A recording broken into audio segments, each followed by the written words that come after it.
Ndị be anyị ekene m unu, Igbo mụrụ nze mụọ ọzọ, ekenekwa m unu ma kene ihe na-emere unu ihe. Anyị ka nọkwa n'akwụkwọ abụ Ọkpa Akụ Eri Eri. Cheta na ebe anyị kwụsịrị bụ ebe Akụ bụ ụzọ chechara ihe ndị a niile ọ na-agabiga. O chee otu ya si wee taa ahụhụ, buo ọnụ, kụzie nkụzi afọ 10 na-aba ngwu, n'otu ndị nkụzi si ti ya ihe, n'otu ụmụ odibo si agbara ya ọsọ n'ihi agụụ, n'otu ya si eyi naanị otu uwe mgbe ọbụla. Mgbe o chesiri ihe ndị a, ike ụwa gwụrụ ya. O tie mkpu n'olu ike sị, ewu ata m igu n'isi. Aga m akọrọ onye nke a? Gịnị ka m ga-agwa ndị bịara gọọrọ m ọfọ, nyekwa m onyinye? Gịnị ka m ga-eme akwụkwọ nkwụsị ọrụ m dere ma nganga niile m kpasoro ndị isi? Ewu na ọkụkọ amatara onye m bụ n'ihi otu aha m si ada ụda n'ezinụzọ.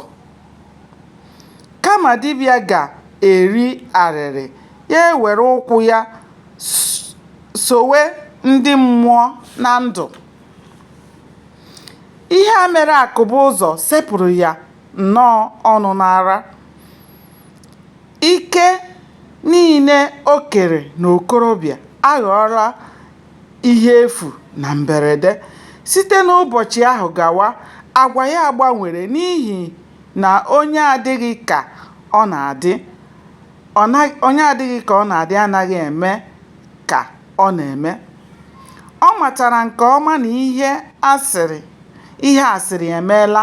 Ya mere, o kpebiri n'obi ya na ya agaghị akọrọ onye ọbụla ihe mere ya.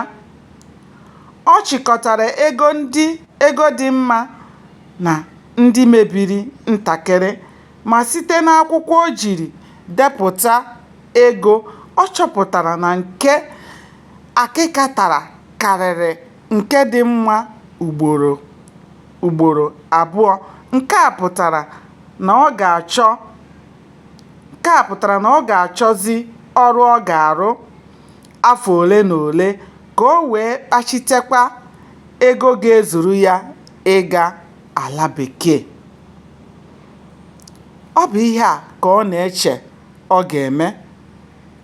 Gbanịa na-esonyere m ka anyị chọpụta ihe mere n'ime akwụkwọ a bụ Ọkpa Akụ Eri Eri.